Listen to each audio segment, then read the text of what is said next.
Welcome to our second Q&A special episode, and a big thank you to all of you who have been sending in your questions for Robert, Anushka and I to answer. If you want to send questions in future, talkingpolitics@itv.com is the address to go to. So let's just get stuck in. Amanda Bowman on email asked, why do so many interviewees on both sides of the Atlantic think the Trump problem, as she puts it, will go away after 4 years? He is overthrowing the US Constitution piece by piece. He will certainly try to run again, or even just go on without elections. The questions for the Brits at the moment is not, will British people be prepared to put boots on the ground for Ukraine? The question is, if Trump called on NATO to rally around the US, would the UK be prepared to put boots on the ground for America? A couple of questions there. I'm going to just say one thing before I give this, well, a couple of things before I give this to Robert. Personally, I don't think he is going to try and run for a third term, A, because it's very difficult to change the Constitution, and B, because I think he'd be worried he'd be up against Obama, and I think it would absolutely kill him to lose to Obama. Cancelling elections, you could see a world in which that happened. On NATO, I think it's absolutely clear if Russia invades Estonia, Trump is not going to get involved. Would we get involved if America called for our aid through NATO? A sort of 9/11 event? Interesting. Anyway, Robert, I'm going to put this question to you. So I think you and I do slightly disagree about the...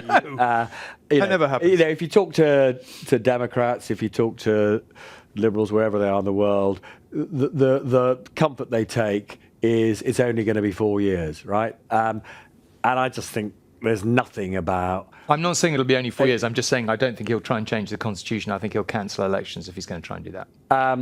So look, all I'm saying is actually precisely, I think, well, in terms of the spirit of what you're saying, we would therefore agree, is I don't think he'll go quietly at the appropriate time. He didn't, let's be clear, in 2020. Who knows how compos mentis he will be then? Who knows how fit he'll be then? But I think if you look at the way that he is at the moment, trying to dismantle bits of the American Constitution, This is the bit that matters most to him. He loves being president. He loves all the power and the trappings. But he doesn't need to. He doesn't need to run again, because whether or not Trump is there, Trumpism will be there.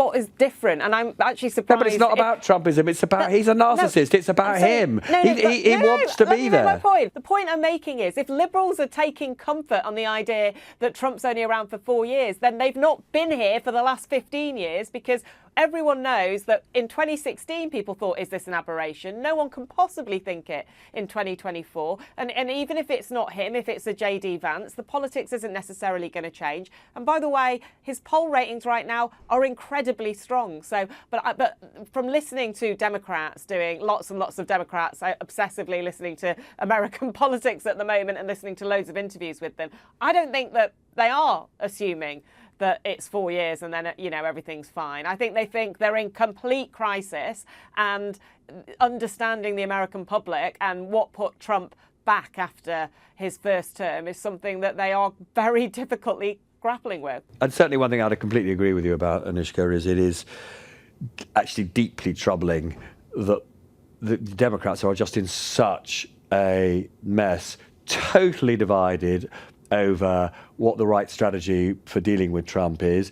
And as far as I can see, until we get a Democrat presidential candidate, none of this is going to be resolved. So, one of the things that Trump benefits from is he basically has at least 2 years of zero opposition. You've been making the point consistently that you are persuaded that Trump himself will not honour NATO obligations, and therefore, if we see Putin invade a NATO member, you do not believe that... I don't think so. He's more that Trump will get involved in trying to repel Putin in those circumstances. I mean, obviously, if you are correct, then it would be sort of madness for any, of the European military powers to come to America's aid. I don't think we're there yet, actually, in being able to make that judgment. And so, I think the NATO alliance is plainly very fragile. I certainly do take the view that if we end up with, the world's most tawdry essentially capitulation of, in and of Ukraine because of Trump's pressure. And Trump then says to the rest of Europe, Putin is trying to, get some of the rare earth and Ukrainian energy that I think is mine. Europe, will you come and help me protect that? I think at that point, you stick two fingers up at it. Anushka, you mentioned Trump's approval ratings, and I dug into detail with that over the last couple of days. And I just did think it was really interesting because you're absolutely right. His approval rating is higher than his own approval rating was last time, and historically high for him, although it's lower in a first presidency than everyone else since the days of JFK. So it's not like a massive approval rating. And the thing that interested me is that if you ask most people what do they think would be popular and not, and you look into the detail of the kind of sub-polling, it goes exactly as you would predict. Americans really like the stuff on immigration. They like the fact that he wants to get out of the war on Ukraine. They like a couple of other things in a similar vein. They don't particularly like him cozying up to Putin. They don't like the renaming the Gulf of Mexico the Gulf of America. They don't like Panama Canal. They don't like Canada. And they really are beginning... They like Canada. They like Canada. They don't like his attitude to Canada. And they are particularly not enjoying his...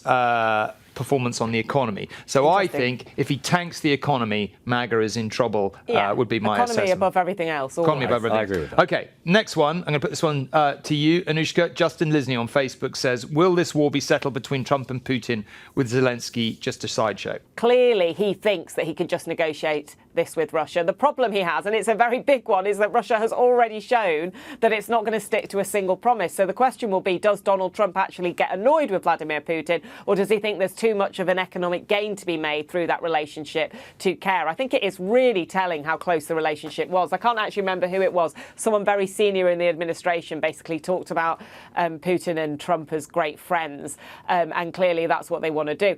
In that scenario, by the way, whether it's a capitulation or otherwise will really depend on what Europe does and how Europe reacts to that. And that's when those difficult questions that Robert's talking about or has been talking about in recent episodes about, is there a line for Keir Starmer? Is the point at which he has to choose Europe over America will become incredibly important. And just on that, though, just very briefly, you could argue that the way that Keir Starmer constantly says there is no peace without, an American security backup, effectively means that we've already capitulated to America, because that is him basically saying we can't fight on without America.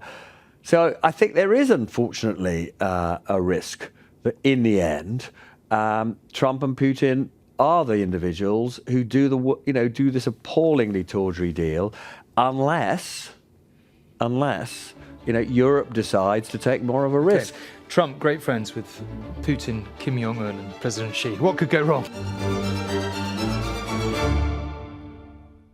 Roger Lacey on email. This is for you, Robert. What will it take for Labour to admit that it has to abandon the Chancellor's fiscal rules and raise taxes? Gosh, I mean, you would have argued that the Trump shock, combination of tariffs lowering growth and making it absolutely imperative that we increase defence spending and perhaps other forms of spending, was what it would have taken.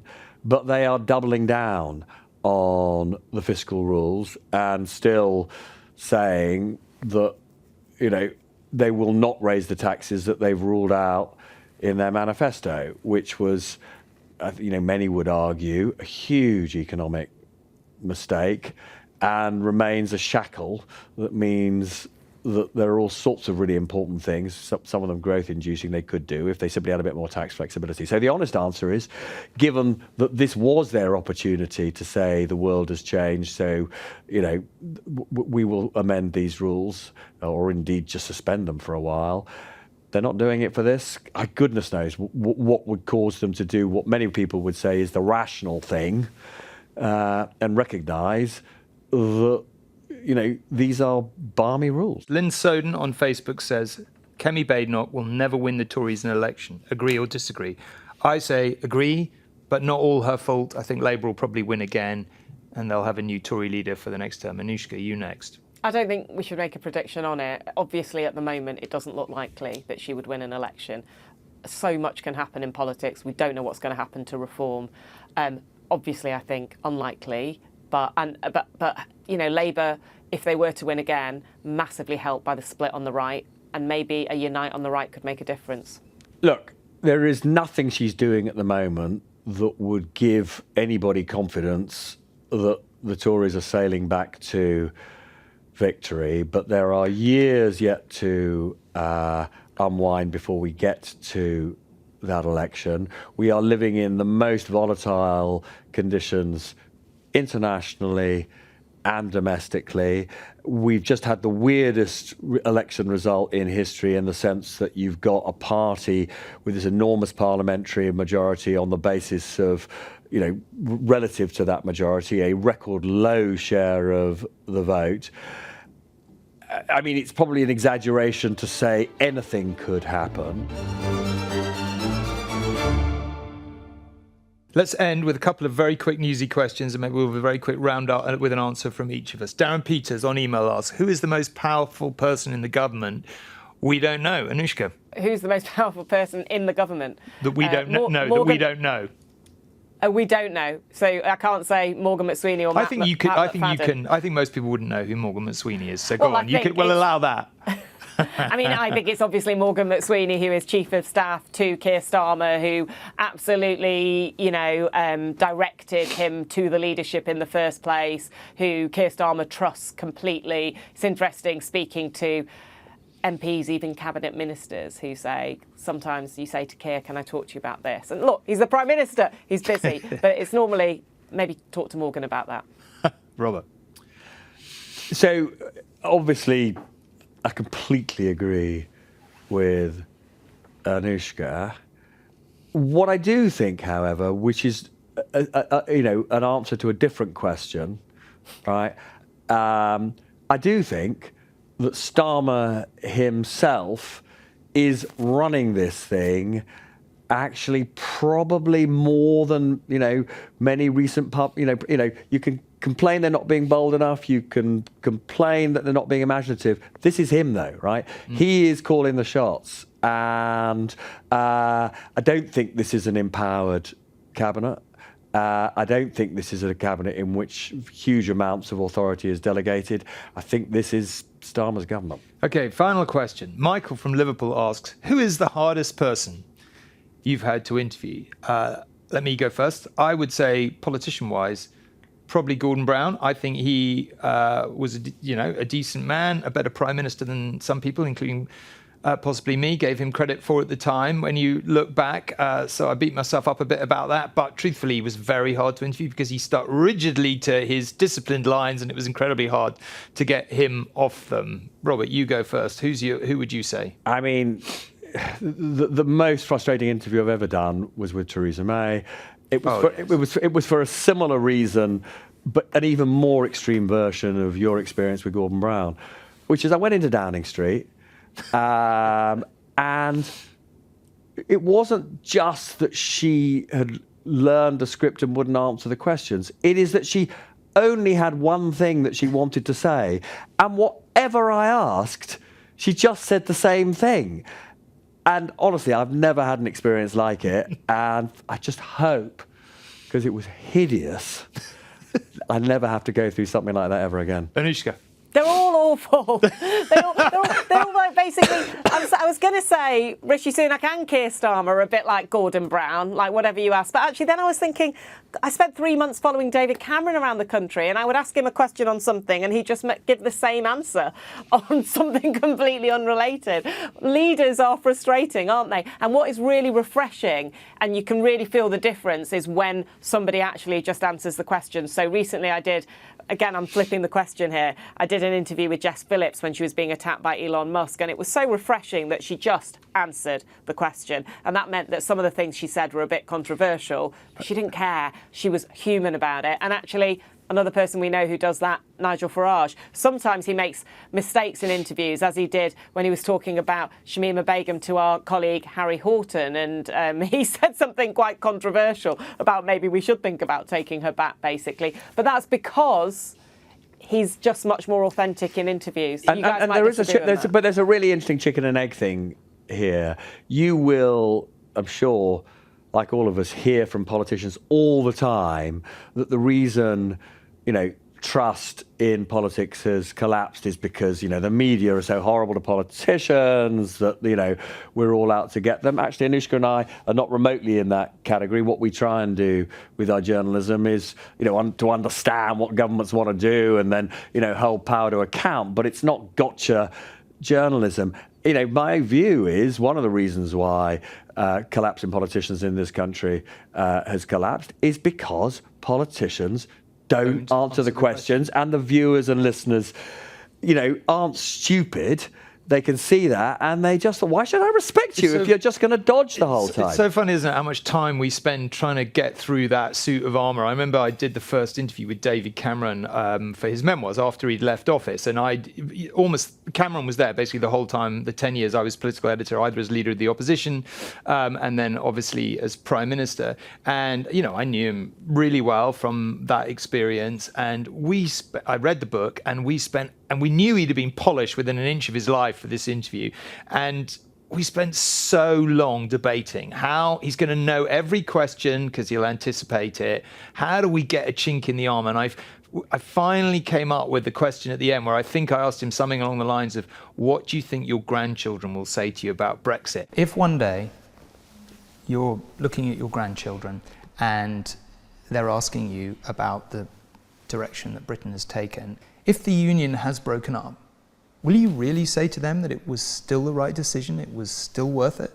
Well, I think I will still make the argument that, to me, it was inevitable. This idea that there weren't big forces at work, that we had to settle either inside or outside, I think that is the case. He hadn't seen that question coming, and I could just see for a moment he was thinking, oh, I don't like that question. It is really hard. It's hard getting a chink in the armour sometimes. It is worth saying about Cameron, actually. I found interviewing him as Foreign Secretary, he was much more open than when he was Prime Minister. So I do think over time they can become more honest and become, they get told in those positions, don't they, that the best thing to do is to stick to the line.